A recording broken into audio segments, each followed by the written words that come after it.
When you hear the phrase soft as steel, what do you think of? While the word steel might conjure up images such as massive high-rise buildings, where does the soft part come in? And what exactly does this mean in our work and in our lives?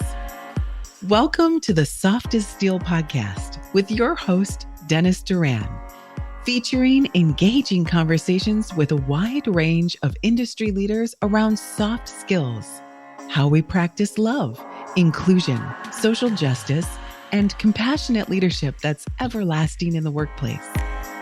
And now, here's Dennis Doran. My guest today is Alejandra Mielke. Alejandra operates at the dynamic intersection of culture and leadership. As a seasoned leadership development consultant and coach and a cross-cultural expert, she brings over 20 years' experience to the table. Her focus? Nurturing leaders who recognize the immense value of their diverse backgrounds. Alejandra is striving through all of her work to help a growing demographic of workers and leaders, Hispanics that represent 30% of the construction workers in America. When leaders proactively explore new approaches, seek support to foster inclusive work environments, and embrace innovative ways of doing things, they gain a significant competitive advantage. But it doesn't stop there. When leaders genuinely care about their employees, this commitment reverberates throughout their organization, impacting revenue, profit, and branding positively. In essence, these forward-thinking leaders are not just ahead of the curve, they're thousands of miles ahead of the game. Their impact is tangible, and it resonates across every facet of their business. This is the place that Alejandra does her work. Alejandra, welcome to the Soft as Steel podcast. Thank you, Dennis. Thank you for having me. I'm very happy to be here with you today. Good. I hope you feel the same way at the conclusion of our interview. We'll see. I'll let you know. Yeah, good. And thinking about our first conversation, as I did, I think I mentioned to you that the first thing that caused me to pause and take a look more closely at who you are and what you do on LinkedIn, which I think we mutually agree is a very interesting marketplace to present ourselves to potential clients and to people that are of like mind that share thoughts with each other. There was a picture, and the picture was you standing next to the woman owner of a contracting company. And as we talked, I learned that construction is not your main industry of focus, although you do have background in it. And obviously you visited and talked with a woman leader in construction. So you have an immediate sense of something which is impacting the industry that I spent 40 years in terms of looking at trying to find, develop, retain, and cultivate all kinds of people. You've heard my previous episodes, and you know that I focus around 4 pillars, which I think we can have an interesting conversation around based on what you said. One is love. And we talked a bit about that in our initial conversation, but that's something that I talk about in the sense of it being something which it takes to a higher level. Whatever it is that we're engaged in takes it to a higher level and simply reminds us that in order to be able to do it well, you have to have energy, and love generates energy, as my mentor would say. The second is inclusion. Again, we talk about differences, we talk about diversity. DEI is still a buzz term that has still practical, active, and usable meaning. Some people have tried in the last maybe 6 months or so to start to push, we don't need to be talking about that DEI stuff anymore. Well, we certainly do, and I know that you believe that and talk about it every day. The third element is social justice, which also includes within it dealing with individuals that are different in other ways, but also recognizing the fundamental importance of equality. Equal access to opportunities is what inclusion is all about. Social justice says, it's for everybody. And it also rolls in something else, which is a big issue, and for the demographics that you have a lot of involvement with, a particular issue, and that is issues associated with mental health, addiction, suicide, etc. And the last is leadership. And so you work with leaders. You're a leader yourself. You're a thought leader in industry, particularly around, the whole precarious balance that you deal with when you introduce into another difference, cultural difference, which usually is signaled with, and for 30% of our workforce, is signaled with a language difference, which people treat in a variety of ways, particularly folks in my generation. And you talk about care, and you talk about valuing people. Those are all the reasons, and connecting to some of my tenets and my beliefs, why I thought it was really important for me to have a conversation with you. So let me start with this question. It jumps out to me as I look at what you talk about, the word care as it relates to the outlook, attitude, and actions and words of a leader. Talk about that, and particularly as it relates to, I'll say, the extra measure of care that needs to be extended to deal with, in particular, the cultural differences. Yes, Dennis, thank you. Thank you for that, for the introduction, for that preamble. But yes, I think that now that you mentioned care has been extremely important to me for during my whole career in many ways, right? For people caring about me, right? Seeing me as a whole person, seeing me for everything that I can contribute. And I appreciate when people do that and it's very noticeable. You can feel that. And I have felt and sensed that from many other people. But I also have sensed the opposite when people don't care. And that's also very visible and very obvious. In all my career, as I have worked with the Latinx community in many different forms and shapes, that idea of caring is central. A lot of the Latina community, I can tell you how many times I have been told they don't care. They don't Hmm. care. They don't care. It's a phrase that is repeated, repeated, repeated, because there seems to be a lack of caring, even though that the Latinx population is exploding, that we're growing tremendously, that we are a vital part of this country economically speaking, in many other ways, there's a sense that we are invisible in many ways, that we are not as important as others, that we take a second place, that we are not cared for, that people don't care. And that's it's quite sad because people, like I said, it's very obvious, it's very noticeable. And what is also very obvious and noticeable is when people care, when people show that others, especially people from different communities, when people can show, leaders and managers can show that they care about them, possibilities are enormous, opportunities are enormous. That caring makes a big difference. Hmm.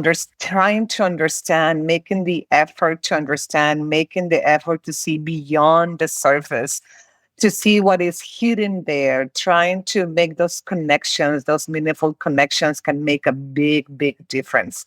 And I'm going to talk about leaders and managers, right? When they can learn how to show that care, when they can learn that that care is visible through actions, small and big actions, then beautiful things can happen. People react very positively when people care. There's open communication, there is motivation, there is better productivity, people are engaged, people are willing to commit to go and do the extra things that they can do. So it's important to keep that in mind. And I think what I've learned, it's important to learn how to show it, right? It is not only enough to say it, but we have to show it with actions. And sometimes I've also heard this, some people don't know exactly how to do it. Some people don't know how to go about making their daily actions that show that you care, that managers Hmm. and leaders care. So yes, I think it's a critical pillar of everything. I think that and it can really create wonderful things and it can be very visible, but when we have to learn how to do it. And Hmm. also, you mentioned about the cultural differences. There are differences, and that's some of the things that, of course, I do a lot of these, right? To make people understand that the way that we care can be very different across cultures. So you have to learn how to show that you care, right, in very visible actions. And also, it's important to learn how to do this in ways that are acceptable, right, and understandable by other cultures. Because the Hmm. way we care can be very different among different people, can be understood and interpreted very differently. So I think that is essential. And especially in an industry like the construction industry, that can be such a tough industry where the work needs to get done, regardless of how it gets done. Then we have to put some extra effort in that understanding of how to show care, Yeah. right? You said a lot of really important, terrific things there. The first thing that I jotted down was you mentioned this notion of the whole person. And that's Mhm. something I talk about quite a bit because I suggest to leaders in the construction industry that one of the weaknesses in the process of developing people to their fullest potential is that in the construction trades, whether it's unionized or non-unionized, whoever is conducting and running apprenticeship programs, which is, let's call it the basic skill training for a construction worker in whatever the trade, they do an increasingly better job as days pass in teaching and ensuring that those apprentices have the basic skills and abilities. And that includes, as an example, being able to do very basic math. But then when you move into the actual tools of the trade, they do a good job of teaching them those things. They don't do a great job of teaching them the soft skills part of who they are, which is, again, is my term, as you know, to describe a person's qualities, behaviors, attributes, really a manifestation of what they value is what I describe as being soft skills. And that's the part that is the whole person ingredient. Hard skills are one thing, soft skills are something else. You need them both. But just to begin to connect to the people that you are interested in showing that you can be a good worker for them, having some basic soft skills that you can demonstrate through your words and your actions, to me, are vital initial linkage. So that was the one thing I was glad. I'm going to phrase it this bluntly, and not in a bad bit, but it's been kind of on my mind, and that is this. As I was, entering the workforce many, many years ago, a discussion at the time was to label individuals based on the language they spoke. So they referred to individuals as ESOL, English as a second language. And there were programs and initiatives to try to deal with that. And so, what I wonder, even today, is if you think about different settings, different companies, if you have a company that's in construction, but I think in general, one of the beautiful traits of the United States of America is that this is a nation built with small businesses, many, many small business entities, whether they're partnerships, corporations, whatever. There are many of those in number, many more of them than there are of the mega companies, the Fortune 500, et cetera, and they employ a lot of people. So I've kind of wondered around this notion, if you have a company that's owned, let's talk ownership, is owned by a white male, and in construction, that would be a common kind of a thing. And that white male is trying to get workers to perform projects for them. And what he's finding in the available pool of workers are individuals that speak Spanish. And so this white owner is saying, the hell am I going to do with this? So that's one kind of picture. I like that you're getting a smile on your face. The other is what I want to see more and more of, and that is within what we generally would describe today, and I think constructively, as underserved communities. When I think underserved, I think of women, I think of Hispanics, and I think of Blacks. Is three principal underserved communities in construction and in the economy in general.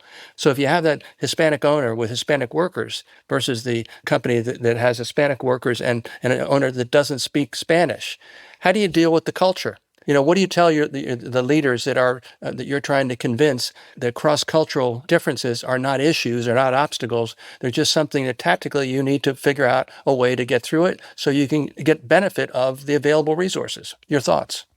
Yeah, thank you for bringing that up. I think that we are getting more and more diverse, right? Every year, we're going to be more and more diverse. For example, Generation Z kids are 49% are kids of color. And the next generation, Generation Alpha, 52% of those kids are kids of color. So that is going to be the reality of the years to come. We're going to have more and more diverse workforces. So it is, I think the first point that I always try to make across is to understand that this is not temporary. This is not in the meantime. We have to learn how to lead across cultures. That's going to be a reality. And it's not only in this country, but in the whole world. So I think it's very important to understand that we are going to have to start thinking and reframing our perspectives and saying and having that first question. Okay, well, I have this reality. What am I going to do about this? And the first thing that I always ask, and we talk about cultural competency when we have to lead and learn how to lead across cultures, is to think about my disposition. That's my first question. What is your disposition towards this diversity? What is your willingness in order to learn, to understand more, to connect more? So what is the disposition? Because not everyone has a disposition of understanding different things or learning about different views. So that's a disposition. That is the first element that I always bring into the game. Does that mean that if you don't have it, that's it? You cannot do anything about that? No, of course not. That means that you can be aware of that, aware that, hey, maybe I have to think about me. Maybe I have to check my perspectives, my ideas, what I bring into the table. It always begins with us, Janice, first. We Mm-hmm. have to check what we have within us first. Mm-hmm. People can get engaged in reflection to understand biases, to understand assumptions that we sometimes make, but the work always begins with us. Mm-hmm. When we conquer that, when we understand, hey, well, this is what I have. This might be some of the assumptions that I'm making, but I'm aware of those, right?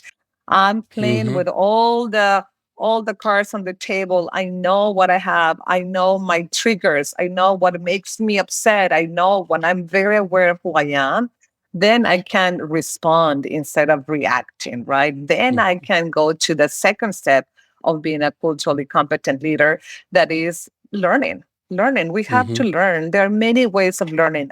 And one of the things when you talk about language differences is that it doesn't have to be only to learn the language, right? Because I'm still learning English. I've been in this country for 24 years. So learning a new language and be completely fluent, it might take some time. So we cannot wait for that. So, but you have to have the ability to, of course, use some of the Spanish if you can, right? Translate when possible. But more than that, and that is my big, big push, is to have the knowledge about how cultures are different, because Mm-hmm. everything we do, think about any skill that we do in the workplace: delegating, providing feedback, having one-on-one conversations, providing evaluations. Everything that we do in the workplace, in construction or non-construction, like you said, is going to be impacted by culture. There are going to be Yeah. some cultural nuances to that. So if we're aware of that and we try to learn about, okay, what about building trust? How can building trust be differently understood across cultures? Let me go and find out. Let me go and learn. Let me go and ask Mm-hmm. questions. Let me go and connect with other people and try to understand, how do they see this building trust process, right? That Mm-hmm. might be different than me.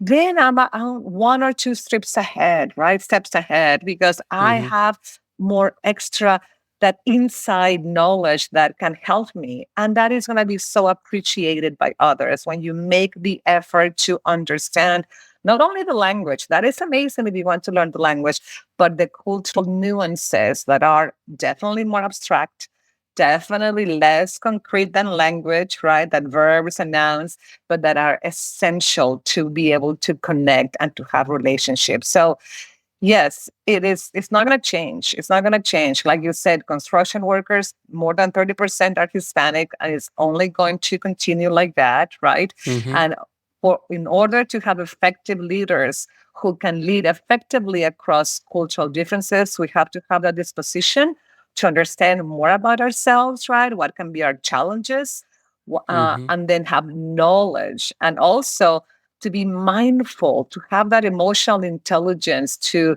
understand that very likely, because we're human beings, when we are faced with difference, when we are faced with things that are different than what we're used to, we're going to have some kind of emotional reaction. We're going to Mm-hmm. pause. We're going to be scared. We're going to be surprised. But if we are mindful, if we understand that, we're going to be able to control that, right? Be able to edit that, pause before any Mm-hmm. kind of reaction. And all those elements are going to help you to be a better culturally competent leader that can really leverage the talents of a diverse workforce. And Mm-hmm. specifically speaking, of course, because that's my area of the Latino workforce. Right. Right. You said again another swath of really important, interesting things, and I'll pull two of them out. One is you were kind of talking around in a really understandable way, frankly. You were kind of talking around the notion of what bias is all about. Bias, as we both understand it, is dangerous because we develop bias without consciously knowing it's happening. And it starts happening to us in the very early years of our life when we are simply experiencing what our household was like, what our parents were like, what our friends, with our siblings, all the, the community we lived in, what our parents did, what they did to socialize, just the whole plethora of living a life. And living a life, one of the things that, again, around the notion of bias, one of the biases, I mentioned a generational bias and then a cultural bias. One of the generational bias I really get a kick out of, and I have fun yelling at people when I'm teaching classes to show them how ridiculous this bias is the bias that is created for some time, although it's kind of now broadening a bit, and that is the friction between millennials and baby boomers. With the bias the baby boomers is the millennials are lazy, they're not hard workers, they're not this, they're not that. And then I flip over and I talk about a bias. In a sense, it is a bias, but it's a recognition of a quality that a cultural group has, and that is Hispanics. Again, one of the words you hear describe Hispanic workers is they're hard workers. They arrive on the job, they do the job, they work very hard, they don't ask for a lot, et cetera, et cetera, et cetera. So I think that's an interesting dilemma. And the only thing that makes it kind of interesting, and maybe I might offer this as a thought about transition. We may be in a transition where, again, we are human beings. I think I'm safe in saying that. Occasionally I meet a person that I wonder about, but we are human beings. We are people. And the way we go about living our lives is by experiencing things, learning things, doing things by ourselves and with others. And the others part is important because our life is not lived in a vacuum. We live in an environment. It is where we live. It is what we do. It is the people we're associated with. And in order for us to be successful in our work, which everybody has to work in some way, and then also in our social lives to enjoy some happiness, is by using our qualities, relying on our qualities to begin and develop relationships with others. And relationship building, to me, is paramount. If you can't successfully build relationships, you're going to have a lonely and a very difficult life. But where that starts, to go back to the other thing you said, which I agree wholeheartedly, enthusiastically, is around the thought that any of this we're talking about all starts with understanding of yourself. Starts with you. How well do you know you? Can you articulate what both your strengths and your weaknesses are, the things that you enjoy, the things you don't enjoy? Can you be honest with yourself? Because other people see who you are. Your thoughts? Yes, totally. And like I said, it always begins with us, right? It always begins with us. And as I work with leaders and I do leadership development, it's always the first conversation is about us getting to know ourselves and getting to know ourselves, which can sound as a cliche, and people say it all the time. And we talk about self-awareness, but it's going beyond the surface. It's really going and deep down understanding what is it that drives us, what motivates us, and what is going to trigger us. But I think it's the most important thing. I think it's what is going to trigger. What are the thoughts that sometimes are in ourselves that we don't even know? Thoughts, Mm-hmm. ideas, beliefs that we cannot even brought to the surface that we don't even know, and you cannot work, you cannot control, you cannot tame something that you don't know, right? Once you can name it, you can tame it, whatever it is. Once you can Oh. name that thought, once you can name the idea, the belief, whatever it is, right? Then you can tame it. Because if you have to, right? In regards to leadership development and in regards of the construction and many things, it's like these beliefs, these thoughts that profit is number one, or I have to make sure that people see me as the boss, or I Mm-hmm. mean, there are many of these thoughts that are sometimes, like I said, very at a subconscious level, right? That are not very clearly explicitly stated, but are there. And once we Yeah. have a thought like that, whatever it is, right, regarding whatever it is, then that is going to bring an emotion. There's always a thought, then we have an emotion with that. Mm-hmm. The emotion can be fear, apprehension, anxiety, right?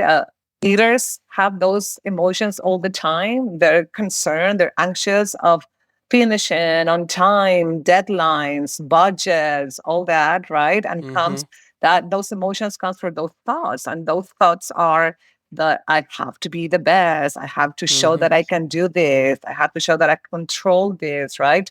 So you have the thought and then you have the emotion and then you have an action. All the Mm-hmm. actions are product of those emotions, the fear, the anxiety, and that is whispered at the thought. So when we talk about leadership, when we're talking about leading across cultural differences, we have to also keep that in mind all the time. What are the thoughts that I have about cultural differences? And I have felt it. I'm an expert in cross-cultural leadership development. And I have felt in every cell of my body how when I'm faced with difference, I have these reactions. And I'm pretty sure they're connected to very deep thoughts about like, oh, this is not supposed to be this way. We don't do things this way. Right. And then there is that thought that it's not very clear, but there's something, it's a thought there that had this emotion like, fear, no. And then I have an action. I don't do it, or I do it too much or something, right? But I think it's essential. It is essential to keep that in mind, and that to understand ourselves. Because also, very importantly, when we understand ourselves, then we can understand others. We have the skills to get to know others. And when we get to know others, then we can do what you were talking about. We can develop these deep connections. We can develop authentic, meaningful connections. And when we do that, then is when we can lead with trust, with empathy, right? So, and I'm assuming, and I can ask you because you might know more about this, but that is hard to do in a industry that is such a tough industry like the construction, right? There is no time to stop and think about thoughts and empathy and authentic connections because we have to get the project done, right? We have to do it, and that's kind of my quest in this life, to be able to show that all these things are learnable. We can learn how to develop these skills, even in tough industries, as they might be called, like the construction industry. We can learn how to do this. Yeah, very much so. Absolutely. I loved your phrase. Once you can name it, you can tame it. I think that's beautiful. A younger, not that young, but a younger woman leader in one of the unions that I do some work with, her phrase in terms of just trying to promote women in the industry is to say that see it, you can be it. If you can see it, you can be it. That's a reference to looking at the pathways and opportunities for women specifically in the industry, but in general, that thought kind of applies to anybody. This conversation is delightful and very informative, so thank you so much for it. One of the things that I'm getting, some people will say, and it may be a bias of sorts, but when they talk about Latina Hispanic culture, you think of things immediately like warmth and celebration and great food and big families and all those kinds of things, which are all wonderful images. I'm going to see them firsthand in a couple of weeks when I visit Madrid and Barcelona for a vacation. I'll give you a report back. Oh, but perfect. There's so many reasons in the basis and the basics of humanity for us to be able to find a path together than there are real obstacles. And I think the challenge, and again, I'm interested in your perspective, I think the challenge in dealing specifically in this cross-cultural environment, again, 30% of the workforce is a big number. It's a big number, and it's growing steadily. I think it grew like 10% in just a very few years. It was 20% and it was up to 30%. That's 2022, so it's grown even more since then. But I think we can't excuse ourselves as leaders from not trying to, and that's why I think my words kind of work in terms of vocabulary. Every person deserves the opportunity to be able to enter into and pursue a career, enter into and simply have a job in order to take care of their family. And if we continue as a society to exclude anybody, and in the construction industry in particular, but in many industries, if we exclude women, if we exclude other minorities, underserved communities, we're dropping the pool of prospective new workers. If we have biases around color, when you've cited the statistic about Zs and Alphas, 49 and 52%, I mean, those are huge numbers. And if we can't get to a place where the dialogue is built on a foundation of mutual respect and an interest in getting to know a person before you make a decision about who that person is or whether that person is someone you want to have a relationship with, it takes patience, which when you take that look at yourself in the mirror, if one of your qualities is not being patient, and it doesn't mean that you're a meaner. But again, if you're honest about yourself and your certain behavioral or personality style, patience may not be your virtue, and that may be something which causes you difficulties where your heart and your mind and every other aspect of you is in the right place, but you got that one little ingredient that if you name it and you're willing to put the work in, you can do something. That's called self-management. It's pretty straightforward, but difficult to do. The only person we can control our lives, and you know this is very well, is ourselves. But many of us have gone through many years of our lives out of control. What do you think? I call that that out of control. I usually, when I talk about cultural competency, I call that when we are in our cultural cruise control. We are just in one way, right, at one speed, one cultural cruise control, and that is what required the mindfulness to stop that, right? To say no, I'm not gonna go and only that with not seeing right in that cultural cruise control. I have to really stop and see what else, right? And all this is, of course, it's for social justice, and of course, it's for inclusion and for equity, but it's also because we have a lot of research that says that teams are more effective when they're inclusive and when they are diverse and when they're equitable. It's in benefit for all of us. I'm a foreigner. I came to this country as a student. And I am completely grateful to this country for the opportunities and for the immense access and resources that I've had. And I think it's my responsibility to give back, to give back to this country and to help leaders understand that when they can become more conscious, when they can become more culturally competent, more inclusive, their organizations are only going to bloom. They're going to get better and better. And it will mean that you have to stop your cultural cruise control, right? And it might mean that you might have to kind of go around and look around and learn different ways and understand, hey, well, maybe there's this different way of doing things, so I can leverage the potential of the Latino and Latina workforce that I have at my disposal. There might be ways that I can think about this differently. And this is only going to be in benefit of your organization, right? I mean, it's of course, there are benefits, like I said, social justice and things like that, but it's also going to be the benefit of the organization. I've seen when people start asking questions, when people getting connected with others at a different level, it opens beauty. It opens beauty. Things get much better. People are more engaged. They want to go to work. A lot of these beautiful things happen. In that, like one of the leaders that I work with, this woman who's a woman owner of this construction company, and she has learned how to sit down and connect with her people. And she doesn't speak Spanish, and some of them don't speak English, but there's some translation going on there and something like that. We can find ways to do that.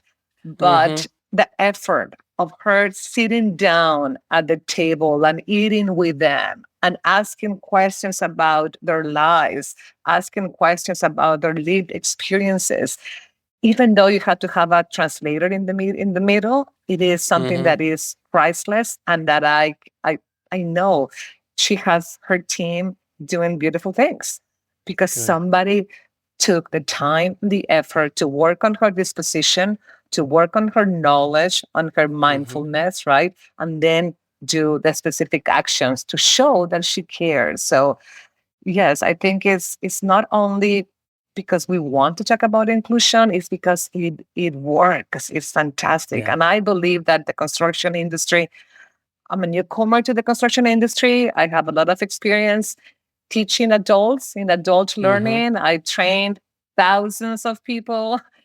And the construction industry is new to me. I learned about it, or I started working with them about a year ago, and I have fallen in love with it because it's real. It's hands-on. Oh, it's real. Oh, yeah. Honest people sweating and working with their hands, with their effort, with their bodies, with their energy. And that is is such a real and honest profession. It's a people's profession that I can only see the magic that could happen if we could bring more of this cultural competency to the leaders. And you can help them do it. Alejandra, this was a wonderful conversation. It's too short, although we're over time. I'm probably going to get in trouble with my producer. But thank you so much for taking your time. I look forward to listening to this conversation when we finish the editing process in the next few weeks. And we'll be back in touch and talk some more. Thank you so much. Thank you, Dennis. Thank you for having me. You're very welcome. Thanks for joining us today for this episode of the Soft as Steel podcast with your host, Dennis Doran. Dennis is the author of Soft as Steel and a leading speaker and trainer for organizations across many industries and verticals. To learn more about the work Dennis is doing to activate soft skills in the workplace, contact him at dennisduranspeaking.com. Be sure to check out his book, Soft as Steel, on Amazon or wherever books are sold. You can subscribe to this podcast on iTunes or wherever you'd like to get your podcasts. And please remember to share this episode with your friends, colleagues, and anyone you feel would benefit from the conversation. We'll see you next time on the Soft as Steel podcast with Dennis Doran.